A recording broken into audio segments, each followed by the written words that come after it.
So Mark, my brother-in-law, has called me. We go to his farm every 4 weeks, but for some reason a heifer has gone incredibly lame, and it's not like Mark to call us out unwarranted, so I'm assuming she's in a bad way. We have just arrived here and we're about to get set up. This is the Hoof GP. Yeah, so like I said in the intro, Mark called me the other day, and it's quite out of character for him to phone just wanting us to come for one cow. So I knew she must be in a fair amount of pain, and he's obviously pretty worried about her. So we've come just to do the one cow. Like I said, we usually come here every 4 weeks to do a bunch of cows, but today it's just the one. Where did the gym go? I'll tell you. No, but do you know what it does tell me? What? You arrived at my house at 7:45 and left at 7:15. No.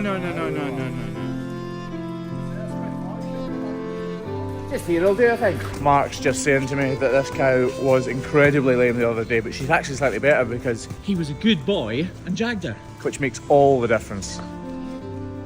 Mark, is she even lame? I think there is something on the front right. Which one at the front right? Aye.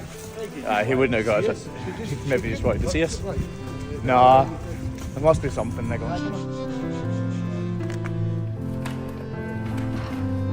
Come on.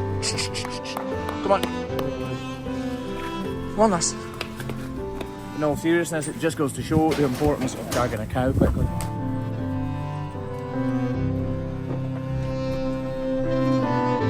Nothing unbelievably obvious springs to mind or into view, but it clearly doesn't look quite right. I mean the cow, not Mark. He obviously doesn't look right. Must have had my hair cut this time. Oh, you look quite nice, actually. From a distance. So as I grab the grinder and start reducing the overall length of this outer claw and the inner one, what becomes immediately apparent is a puncture hole down here in the bottom third towards her toe on the inner claw. That is most likely where the problem is, and having jagged this cow will have massively reduced the impact that this problem will have on her. I'm assuming once I've finished grinding here, we'll be able to remove the entire sole from the claw because a double sole will have formed. I've said all that. Now let's hope it's true. You can clearly see this puncture mark down here, and as I'm trimming away each slice of hoof horn, the hoof is getting darker, the actual horn is getting darker, telling me that there's slurry underneath, telling me that there's a cavity. Doesn't smell fantastic either. Now you can see up here it's starting to go dark as well, all the way down. So there is indeed an entire double sole. This would have been filled with fluid the other day, and Mark jagging her has helped massively. I need to tell you how much it pains me to say that Mark has done something good in his life. It actually cuts me to the core. You're alright, you're alright.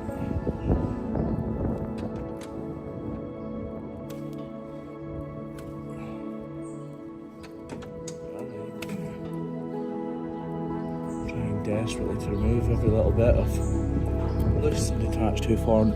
We need to remove this, even although she's not as lame as she was on Tuesday when Mark spotted her, because if we don't, it'll just fill up with muck and manure. Well, it already has actually, but it will fill up and fester and create a real issue once again.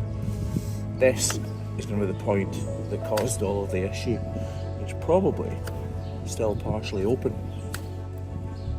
Right, I think we'll get block on that outer claw like that. Right, now that's in place, I need to pare away this part of the wall horn because it is stretching up into the lamina. That's the part that joins this hoof wall to the inside of the foot. By the way, the pre-sale for the book will be on sale from the 1st of October.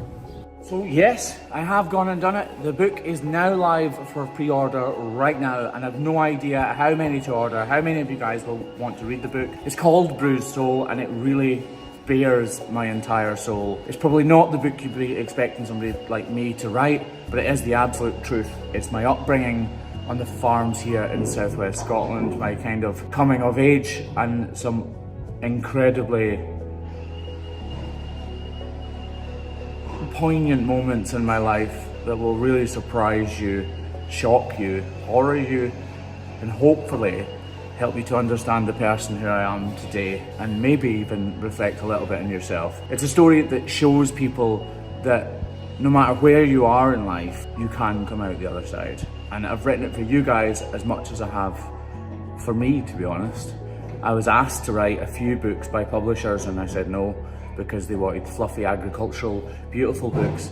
This is agricultural, it is beautiful and it's fluffy in places, but it definitely isn't in other places. I've been told that it reads more like a thriller than a memoir, so I hope you enjoy the book. If you want to order it, it's available for pre-order right now, so if you can see me doing this, then it is available for order right now on thehoofgp.com. We'll send it anywhere in the world at all, and every single pre-order will be signed by me personally. I'm looking forward, I don't know if I am looking forward to your reaction, but I'm very curious to see what your reactions will be to this book, and I really hope that you enjoy it, because I put every little ounce of my soul into this book and bared everything. Right, back to the video. Go to thehoofgp.com right now, pre-order it if you would like it, because otherwise you won't get a signed copy and you will have to wait a little bit longer. Also, it will be available on Audible and it will be available as an ebook, but not for about a month and a half, because it takes a good little bit of time to get them formatted correctly to be on those platforms. Right, back to the video. Oh, getting close. This is the bit where things can just take a turn.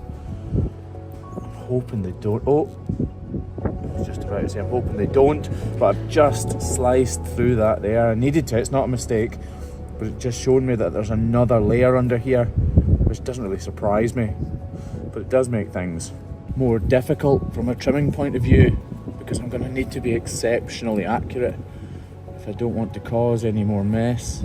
Again, look, as I strip away these little tiny slithers of hoof horn, the hoof's getting darker when actually it should be getting whiter. You see, there's another layer there.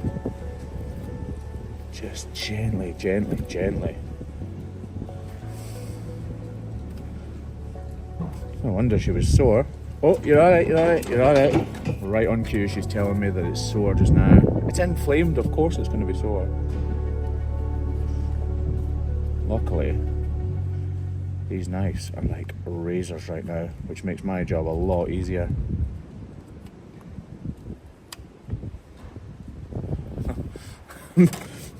Treading very, very, very carefully. Slice in, oh, slice in there. Up and away. Oh, lovely, lovely, lovely, lovely. Genuinely really happy there. Right, get the edge of a knife in here. And slice down, up and away. And again, oh no, don't touch, that's her corium, her bare corium.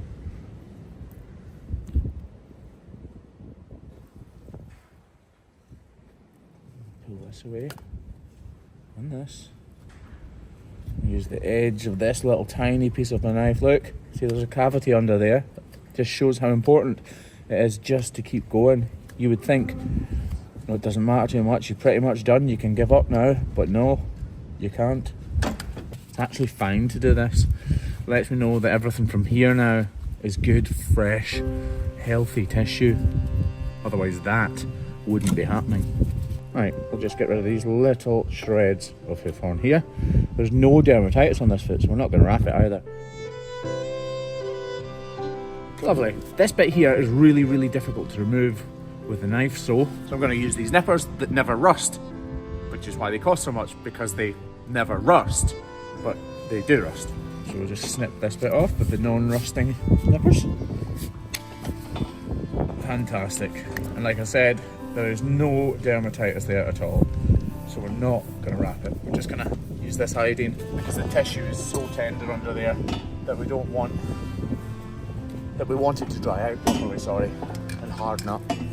And as she's already in the crush, even although she's a heifer, I might as well take this opportunity to make sure that her back feet are as perfect as they can be. And as it turns out, they do need a little bit of material removed, so it was just as well that I did bother. And just this front left foot to do. And again, her front foot is in the air as well, so we might as well make sure that it is as perfect as can be as possible too. Which it is, of course. Stands to reason though, her other foot would be in fairly good shape and she went lame on it, so sometimes the feet mirror each other. So I wouldn't have been surprised if this had had a problem. But it doesn't.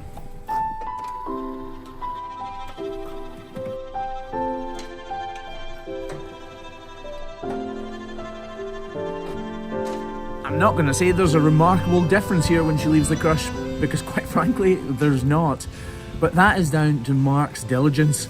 This cow had an extreme episode of lameness which you guys didn't really get to see because he was quick off the mark, jagged her in the appropriate way and called us as quickly as he could.